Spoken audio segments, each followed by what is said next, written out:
Graça e paz, queridos. Eu sou o pastor e professor Anderson Ferreira. Sejam todos bem-vindos ao meu canal Anderson Teologia. Você que ainda não é inscrito no meu canal, se inscreva. Dá essa ajudinha aí, né, ao seu irmão em Cristo. Você que aprecia o meu conteúdo, você que sempre está assistindo e ainda não se inscreveu, se inscreva no meu canal.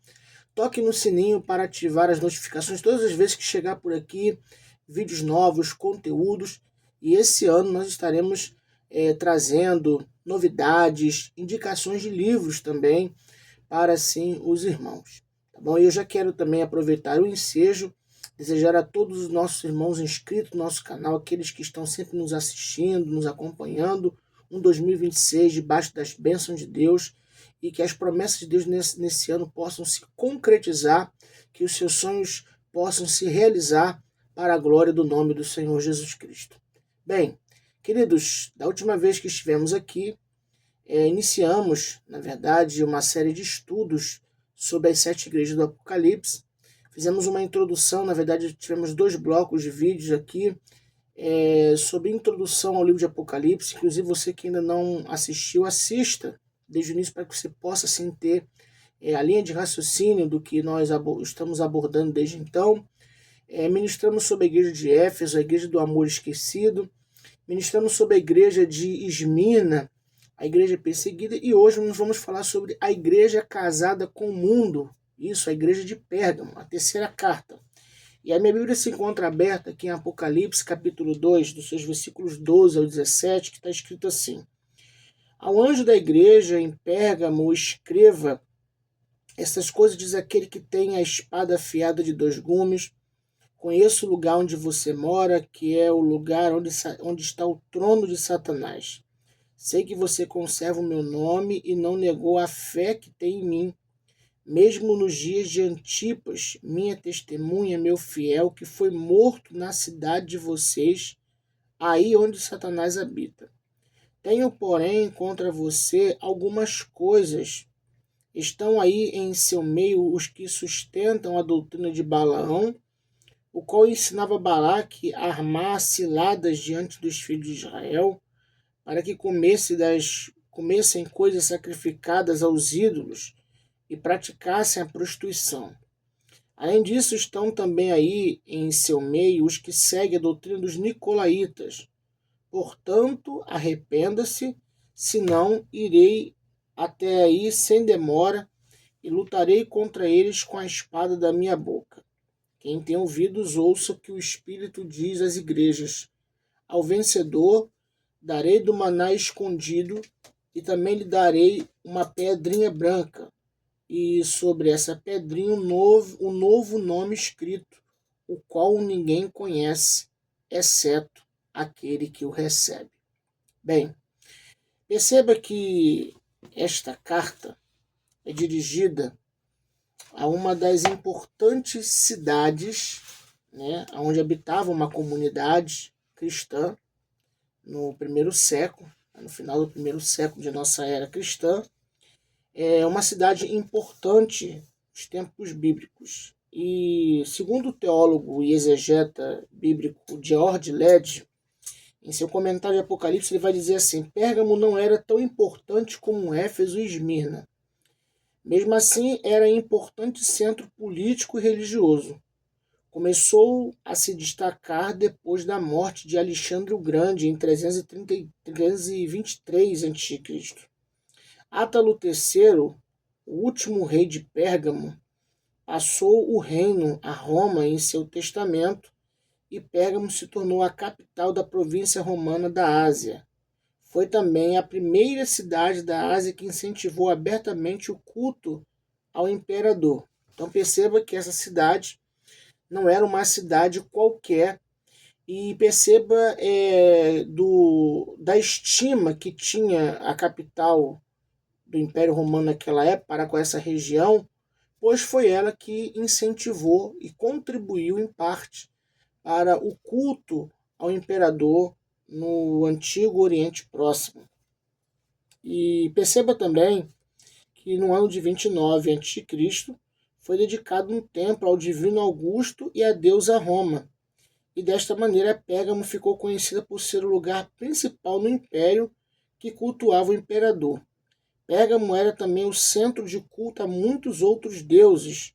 Na cidade havia uma acrópole. Para quem não sabe, a acrópole era uma montanha, um lugar alto. As cidades de modelo grego, helenístico, período helenístico, as cidades começavam no topo da montanha, uma acrópole, e dali você tinha na parte mediana o Areópago, que era o lugar de julgamento, e depois você tinha embaixo as ágoras, que é a ágora, que eram os mercados daquela época, as praças e etc. Tá bom? E nessa cidade havia uma acrópole de uns 300 metros de altura, com muitos templos pagãos, ou seja, no seu alto do monte, porque os templos das divindades ficavam nessa acrópole, em cima dessa montanha, né? E como essa cidade era uma cidade politeísta, como qualquer outra naquele tempo, tá bom? Então ela abrigava diversos templos pagãos. No topo havia um bonito templo dedicado a Zeus, tendo ao lado um templo da deusa Atena. Pérgamo era o centro do culto ao deus Asclépio, que é o deus serpente, que representa o deus da cura, e era uma fortaleza das religiões pagãs e do culto ao imperador. Já segundo Steve Lawson, Pérgamo abrigava uma biblioteca. Do termo Pérgamo vem pergaminho, que é o novo material usado para a escrita feita com peles de animais. A biblioteca aumentou, já tinha aproximadamente 200 mil acervos, desde a sua mudança para o Egito por Cleópatra. Perceba que essa cidade era uma cidade estritamente importante, porque nós vimos até então que ela era uma cidade que abrigava diversos templos a diversos deuses, a diversas divindades naquele tempo.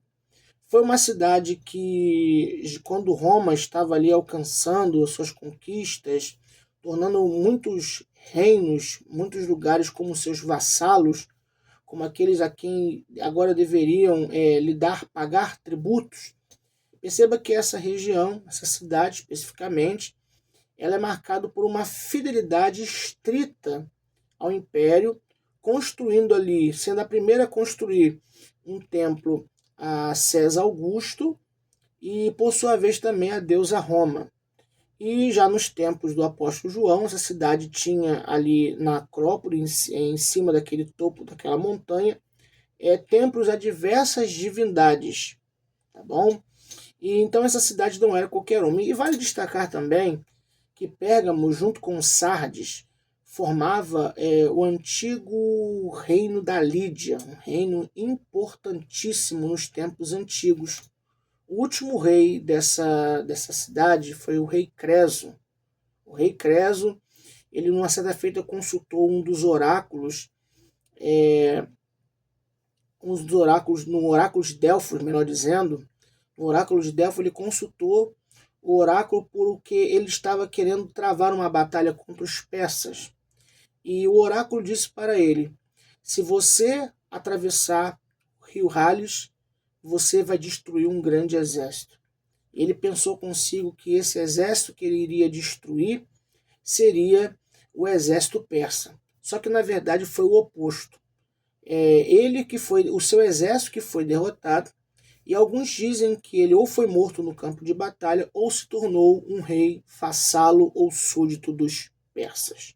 Bem, vamos ver essa história, vamos repeti-la quando estudarmos a igreja de Sardes, o contexto histórico-cultural da igreja de Sardes. Mas vamos situar agora para os tempos bíblicos, mais precisamente a passagem bíblica, vamos nos ater, melhor dizendo, a passagem bíblica que nós agora estamos estudando. Perceba que aqui o Senhor Jesus ele se dirige àquela igreja, ao anjo, ao seu pastor, à sua liderança, tá?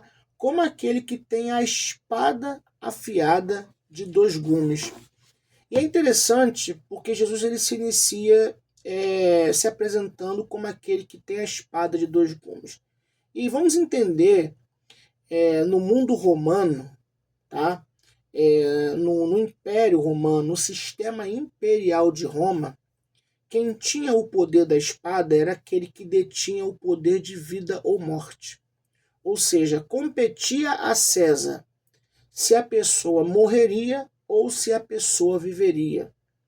Então, se César optasse pela vida da pessoa, pela absolvição da culpa da pessoa, a pessoa era absolvida e sua vida era poupada. Mas se César e as leis romanas, ela julgasse a pessoa digna de morte, ela então seria sentenciada à espada, degolada e morta, assim, pelos delitos, pelo crime que assim cometera. Então, ter autoridade, ter a espada de dois gumes é ter autoridade sobre a vida de uma pessoa, é ter autoridade para dar a vida ou tirar a vida de alguém. Mas Jesus, numa linguagem anti-imperial, indo contra o sistema vigente do imperador Domiciano, que depois de Nero foi um dos imperadores narcisistas, um dos homens amantes de poder e que se autodenominava como um deus, porque o imperador romano era considerado como um deus naquele tempo, tá? Mas perceba que Jesus está indo na contramão da linguagem imperial, tá bom? E perceba que Jesus, se colocando como aquele que tinha a autoridade, logo ele também, a espada fala também de juízo, tá? A espada fala de poder de vida ou morte, mas fala também de juízo. Perceba que no versículo 13, Jesus vai dizer assim sobre a igreja: conheço o lugar onde você mora, que é o lugar onde está o trono de Satanás. Só esse trecho desse versículo, ele já mostra que existe algumas vertentes quanto a essa questão, tá? Só que eu parto da premissa que aqui não somente Jesus está condenando indiretamente o culto ao imperador, que, como nós já vimos há pouco, era algo comum naquela cidade, naquela região, como também os diversos templos, as diversas divindades, como a Zeus, que era o deus máximo do panteão do grego, tá? Que para os romanos era Júpiter, o deus Asclépio, que era em forma de uma serpente, que é o deus da cura, que era venerado ali, e a deusa Atena, que era a deusa da sabedoria. Então, ali abrigavam templos essas divindades e há outras também que aqui não é mencionado, mas que havia, tá bom? Então perceba que Jesus está condenando nas entrelinhas, mas de forma indireta, não enfaticamente, não notoriamente, até porque se fosse de forma notória, esses documentos seriam censurados, destruídos pelo Império Romano.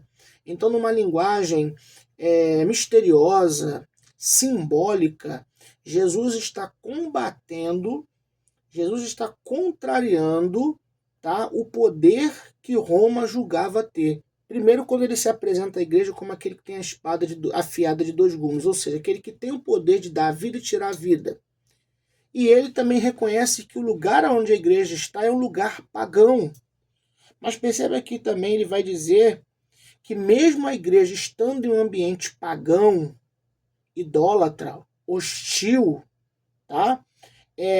Teve ali também um mártir, porque aquela igreja conservou a sua fé no Senhor Jesus e teve um mártir chamado Antipas. Não sabemos quem é esse Antipas, aonde ele morava, se ele de fato era realmente natural daquela região, mas o que vemos é que este membro da igreja foi duramente assassinado, morto, pelo que dá-se a entender aqui na narrativa do texto, naquela região por causa da sua fé em Cristo Jesus. Um mártir houve naquela igreja pela sua fé, pela sua fidelidade à pessoa de Cristo Jesus. E o Senhor ele vai dizer: tenho, porém, contra você. Jesus apresentou agora uma queixa contra a igreja, tá? Na verdade, duas queixas. A primeira está no versículo 14.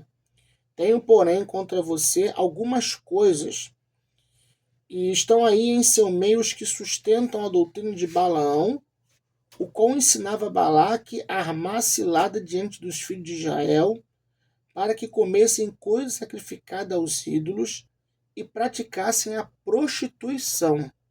Perceba, olha só que coisa interessante aqui, irmãos, que Jesus está censurando, tá? Apresentando uma queixa, uma denúncia contra aquela igreja.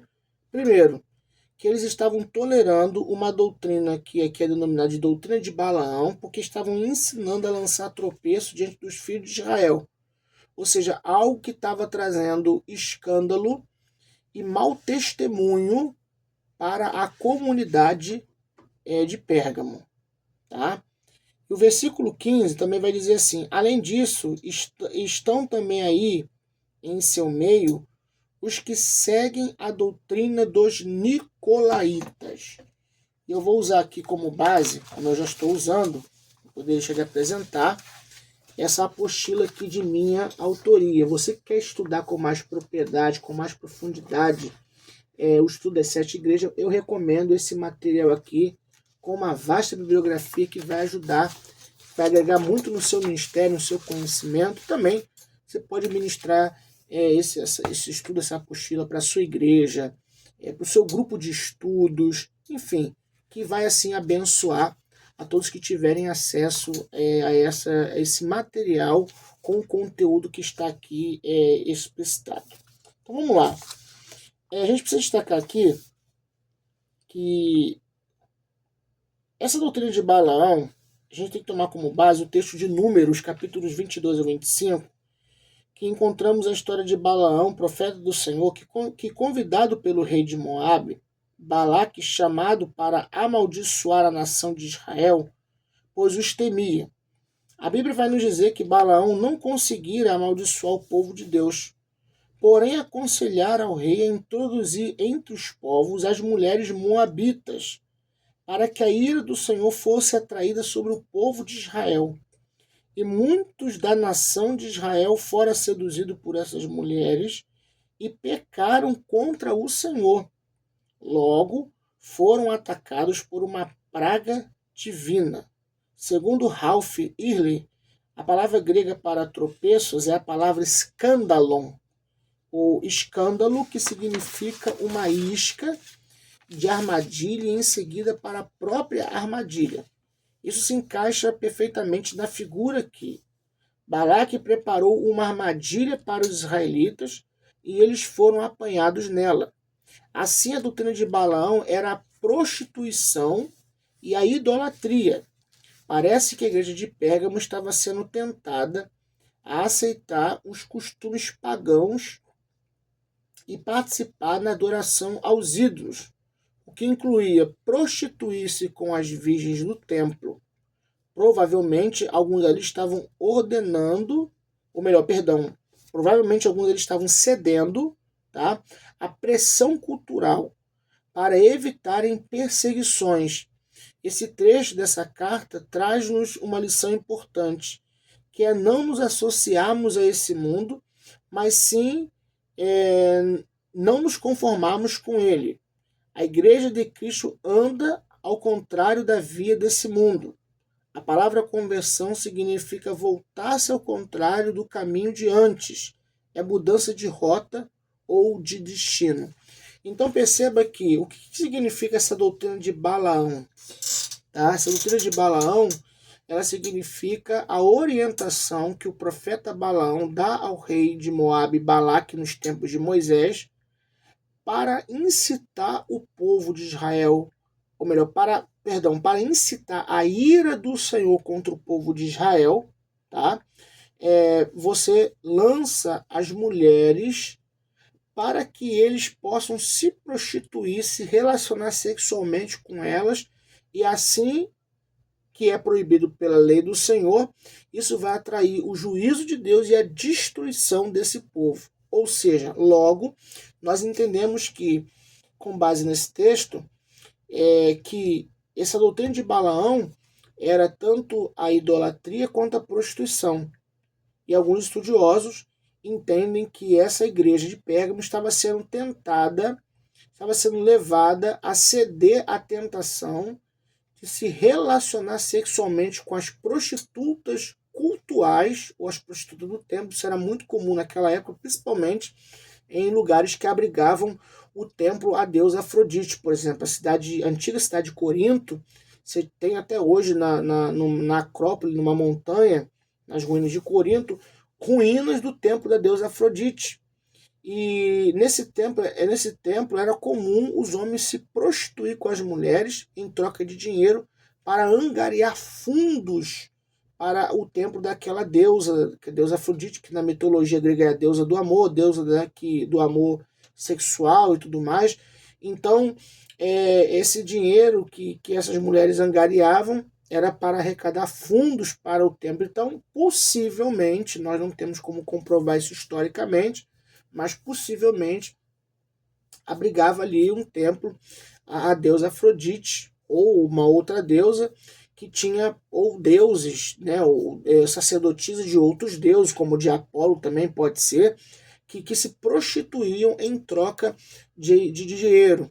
Né? Então, alguns crentes, para poder não serem perseguidos, para não serem mal vistos, estavam sendo tentados a se relacionar sexualmente com elas e, por sua vez, também participar de banquetes, de festas que eram oferecidos a ídolos, a divindades. Então perceba que essa igreja está passando por um processo de tentação. E essa doutrina estava sendo incutida na cabeça de alguns crentes que não havia problema nenhum.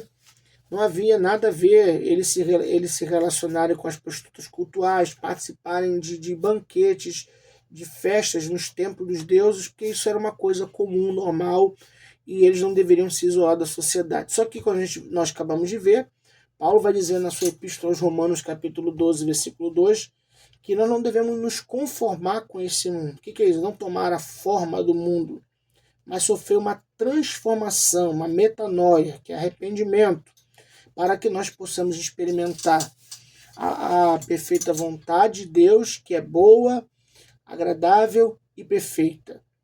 Tá bom? Então nós somos chamados para andarmos na contramão do mundo. A palavra grega para conversão é a palavra epistrefos.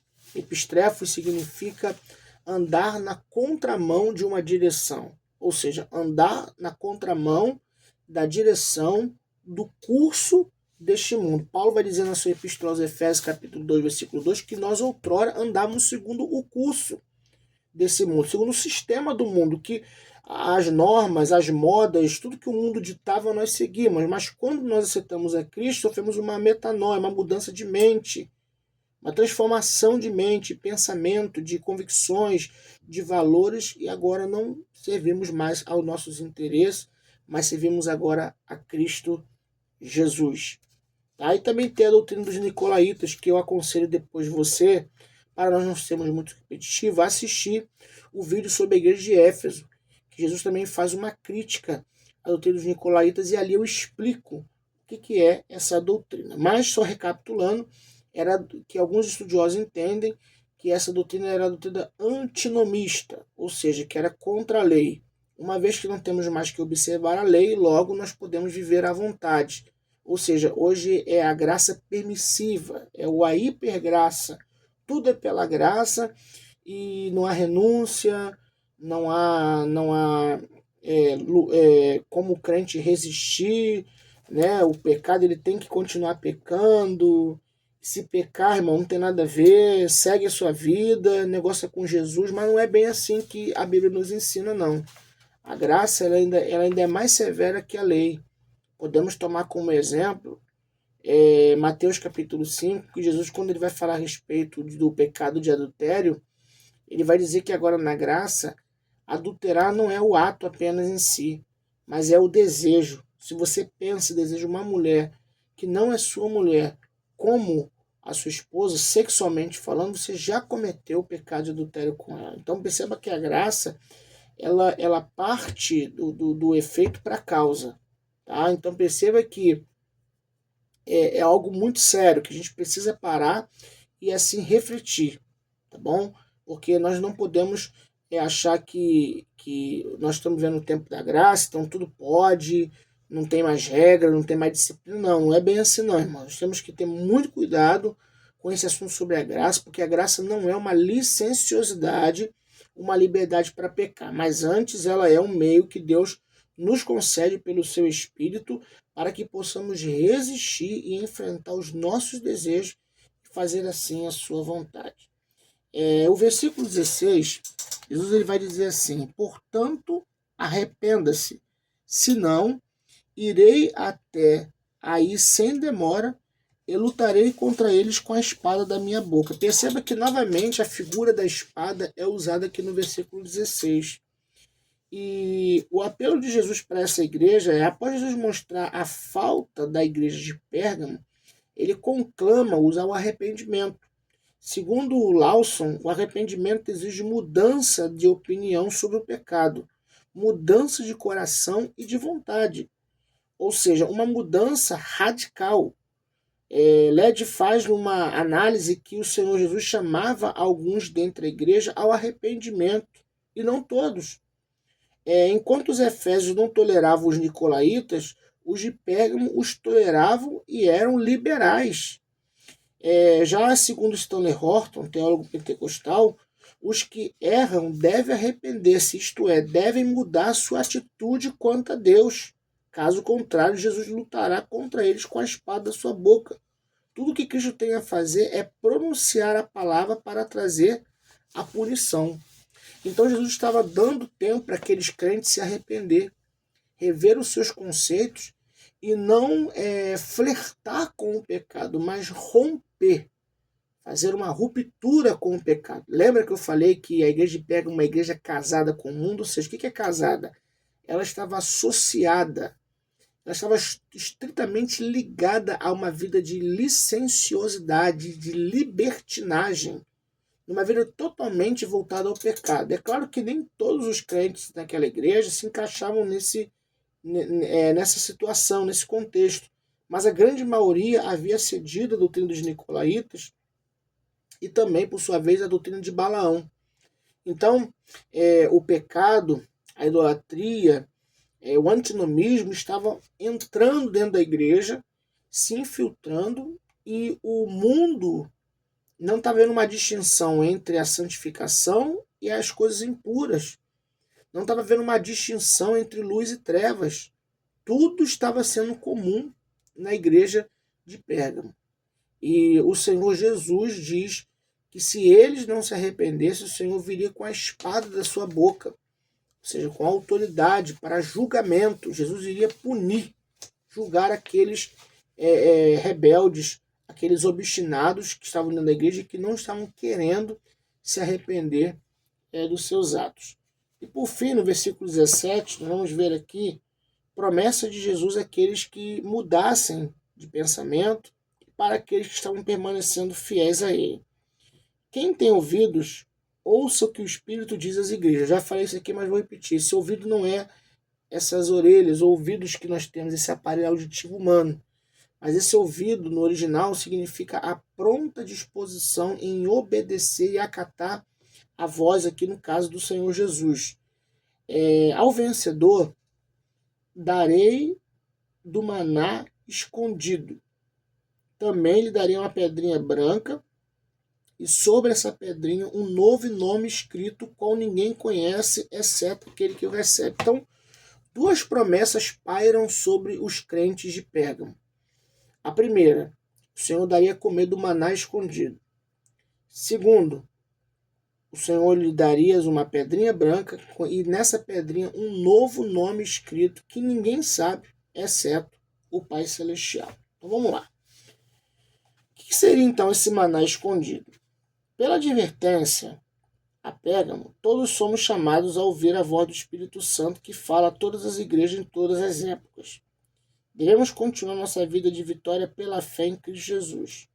Assim, em vez de participarmos de festas pagãs, comeremos do maná escondido, onde Cristo compartilha sua própria natureza, onde Jesus diz ser o verdadeiro maná, o verdadeiro pão do céu. do qual nos alimentamos não por rituais ou até cerimônias, mas sim pela fé e pelo alimento de sua palavra. Logo devemos participar de sua vida e sermos alimentados espiritualmente. Então, o que viria a ser? O maná é aquele alimento, né, aquele pão que tinha um gosto de coentro, para quem o ingeria nos tempos de Moisés, quando o povo estava no deserto, o povo estava se queixando de fome, Deus mandou o maná para alimentar o povo. E depois de alguns anos, o Senhor Jesus, depois de 1400 anos aproximadamente, Jesus se apresenta para o povo judeu como o maná do céu, o pão que desceu do céu da parte do Senhor, que vinha para alimentá-los não fisicamente, porque se ele se alimentasse fisicamente, depois de um tempo eles voltariam a ter fome. Mas sim, ele era um alimento espiritual. E simbolicamente, ou melhor dizendo, metaforicamente falando, Jesus, quando se apresenta como o pão que desceu do céu, ele está se colocando como o alimento de Deus, que vem para saciar não uma fome material, mas sim espiritual, e para comunicar vida àqueles que estavam se desfalecendo e que estavam esmorecendo pelo peso que a lei estava lhes trazendo. Não que a lei de Moisés fosse ruim por si só, mas sim para lhes trazer vida, porque o peso da lei, a lei, ela por si só, ela sentenciava o indivíduo à morte. A alma que pecar, essa morrerá. E as tradições que estavam sobrepostas à lei nos tempos de Jesus, fazia a lei ser algo penoso, difícil de se obedecer. E Jesus se coloca na contramão dessa tradição farisaica, se mostrando como um alimento vivo de Deus, que vinha para alimentar e trazer vida a todos quanto participasse dele, na sua comunhão com ele, vivendo os seus ensinos, obedecendo a sua palavra, que não era um jugo pesado, um fardo difícil de carregar, mas era um jugo suave e um fardo leve, como ele bem salienta no Evangelho de Mateus, capítulo 11, seus versículos 28 a 30. E quando Jesus promete que daria à igreja esse maná que desce do céu, fala da sua presença constante, da sua presença permanente para todo sempre, para o seu povo. Ou seja, eles seriam verdadeiramente alimentados pelo maná que desceu do céu, não por rituais ou por cerimônias, mas sim pela fé e pelo alimento da sua palavra. Logo devemos participar de sua vida e sermos alimentados espiritualmente. Então Jesus está fazendo uma promessa de que aquela igreja ela seria alimentada não por alimentos materiais, rituais, pagãos ou religiosos, nada disso, mas é pelo alimento, pela vida de Cristo. Eles desfrutariam nessa vida da vida de Cristo sobre as suas vidas. Eles seriam alimentados pela palavra e pelos mandamentos de Cristo. Lembra de Jesus na tentação? Nem só de pão viverá o homem, mas de toda a palavra que sai da boca de Deus. E Jesus, ele era a palavra viva de Deus e que poderia comunicar vida aos seus discípulos. Mas também ele traz a promessa de uma pedra branca, com um novo nome escrito. E no mundo antigo, pedras brancas tinham muitas utilidades. Uma pedra branca significava absolvição por júri e uma pedra preta, condenação. Usava-se pedras brancas para bilhetes de entrada em festivais públicos. Nossos pecados eles foram apagados. Fomos tornados justos como se nunca tivéssemos pecado. Além disso, receberemos um novo nome, que na Bíblia significa nova natureza, nova autoridade, enfim, uma herança completa. Então os crentes de Pérgamo estavam recebendo uma promessa da parte do Senhor de que eles seriam absolvidos. Eles foram absolvidos de todos os seus pecados já em Cristo. Então isso para eles era motivo de alegria, Eles não deveriam mais carregar o fardo dos seus pecados passados. A sua memória quanto às práticas antigas não podia ser algo mais doloroso, difícil, porque eles agora estavam vivendo a vida de Cristo neles e continuariam vivendo se eles se mantessem fiéis a Ele. E para esses rebeldes obstinados que estavam seguindo a doutrina de Balaão e dos nicolaítas na igreja, se eles se arrependessem, continuariam a viver a vida de Cristo, se alimentando dele, dos seus ensinos, e por sua vez também continuariam na posição de justificados, ou seja, de absolvidos de toda condenação, de toda culpa, de todo remorso, de tudo, porque estavam agora em Cristo Jesus. Mas também, nessa pedrinha branca, eles receberiam um novo nome. E um novo nome nos tempos bíblicos, mudança de nome fala de mudança de caráter, de natureza, de identidade do indivíduo. Então esse novo nome aqui fala de uma nova natureza, de uma nova autoridade, de uma herança completa. Então caberiam aqueles crentes perseverarem na fé para continuarem desfrutando de um novo nome, de uma nova identidade, de uma nova natureza e, por sua vez, também coparticipantes ou co-herdeiros do Senhor Jesus Cristo. Então perceba, irmãos, que o Senhor faz promessa. Em meio à situação obstinada, em meio à situação de alguns crentes que se inclinaram para essas doutrinas perniciosas à fé, se eles se voltassem, se arrependessem, haveria chance, haveria misericórdia. Hoje não é diferente também. Se nos voltarmos para Cristo de todo o nosso coração, continuaremos vivendo a sua vida pelos seus ensinos, pela sua palavra, e também continuaremos na posição de justificados e, por sua vez, também desfrutaremos de ter a experiência de sermos uma nova criatura em Cristo Jesus, de termos uma nova identidade, não sermos mais conhecidos por apelidos, por práticas que fazíamos outrora, haja visto que recebemos Cristo em nossos corações, em nossa vida. Que você possa refletir nessa palavra, nesse ensino. Vou ficando por aqui. E você que não adquiriu meu material, adquira essa apostila, Estudo Expositivo das 7 Igrejas, Apocalipse capítulo 12, versículo 13, e seja abençoado pelo conhecimento da palavra de Deus. E no próximo vídeo vamos falar sobre a igreja de Tiatira. Que Deus vos abençoe em Cristo. Você que não se inscreveu no meu canal, se inscreva, tá bom? Ative os sininhos, compartilhe esse vídeo com mais pessoas para que eles possam ser abençoados e alimentados pela palavra do Senhor. Que Deus vos abençoe em Cristo. Fique na paz.